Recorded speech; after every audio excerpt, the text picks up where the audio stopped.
these organizations, you know, we oppose the military. The whole idea that the military is supporting genocide right now in Palestine. The idea that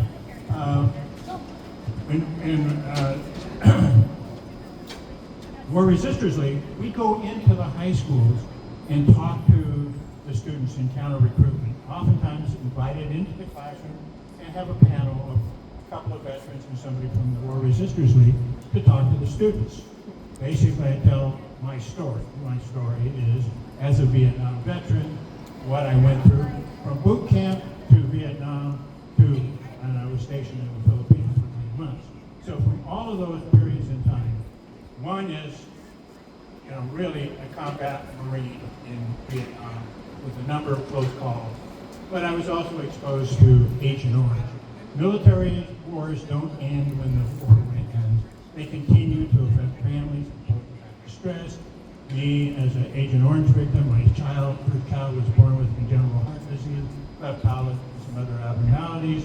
And at the age of 3 in 1981, I had to go for surgery. I failed, and he was in a coma for 7 weeks. And my wife and I would be at his bedside every day. And then the last day, I was holding him in my arms, and he took a deep breath and died. My life just fell out. The ground fell out from underneath me.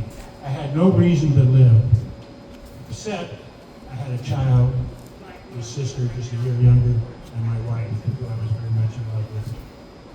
And that's the only reason I'm still here today. The thing is that I also realized the pain of my grief for losing a child was the same thing that was happening to the millions of Vietnamese that lost their children, or the children that lost their parents. This is the same thing that is going on in Palestine right now, and in Sudan, and in various places, and when it was in Yemen.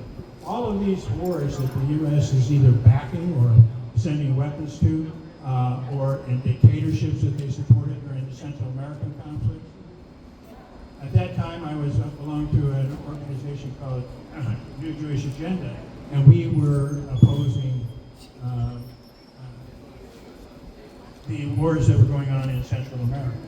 In fact, I was a union member, and as a union member, we would raise money to help cross-border organizing, and I asked our union to come up with money so that we could get labor leaders out of jail, or to help families pay for the funerals as their labor leaders were killed.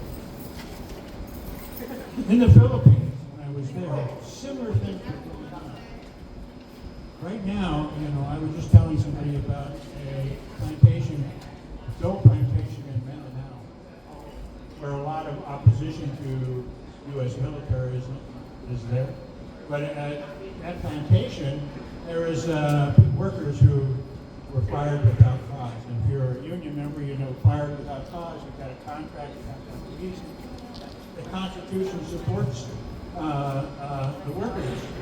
Labor contracts support the workers. You're dealing with teachers who have labor contracts here, and the PPS is not supporting the workers.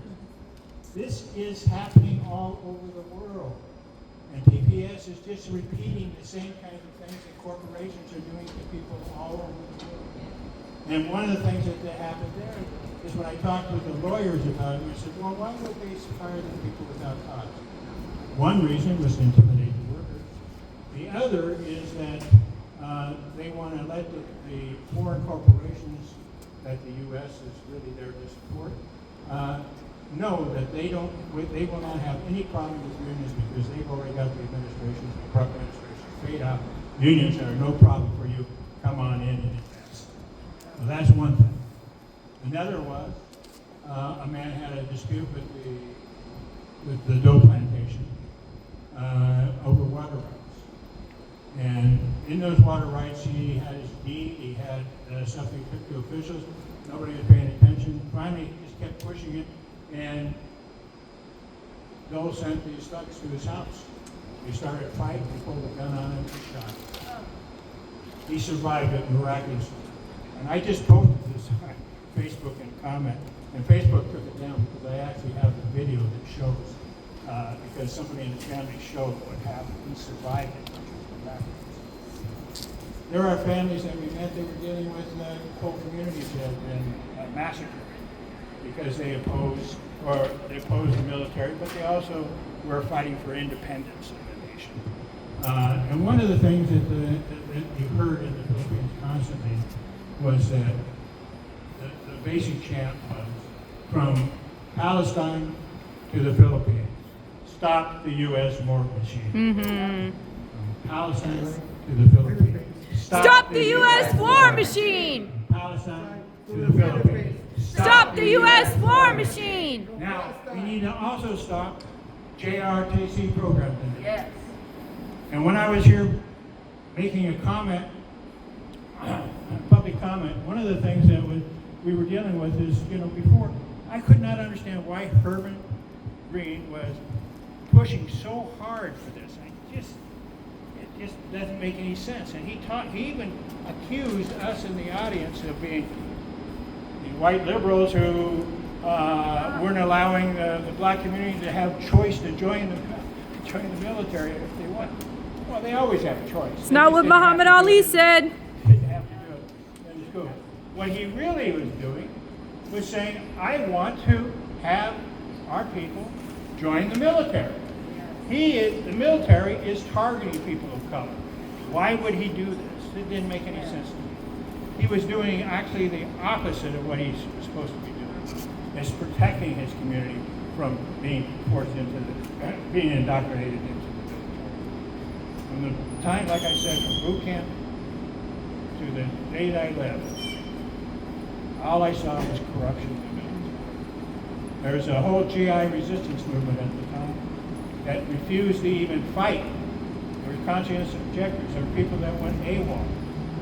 But people don't know those stories because they're not going to tell you in school. They try to make it seem like it's a heroic, patriotic effort to defend your country. Well, it isn't defending your country. And if you just read War is a Racket by General Smedley Butler, one of the most decorated Marines in history, he says he was nothing but a thug for the corporations, for the banks and the financiers in the world. Well, that's what the military is. It is the force,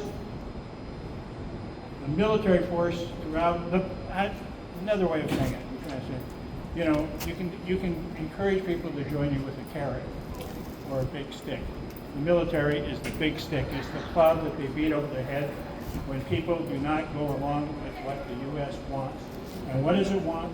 It wants your minerals, it wants your resources, and it wants your cheap labor. And that's what they're doing in the Philippines. That's what they're trying to do here. They're trying to union bust the teachers' union, sexual harassment. There's sexual harassment in the school. There is more sexual harassment in the military.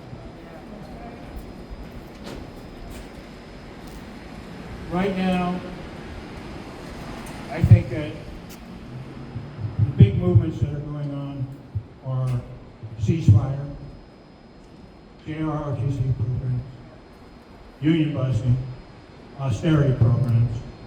What they're trying to do is privatize everything. Why make this a big issue in the school? They want to make the schools private. So that all that money that's going towards schools will be going to private institutions. So we got to stop privatization. It's all about austerity, and they use the police and the military as their enforcers. Again, from Palestine to the Philippines. Stop the U.S. war machine!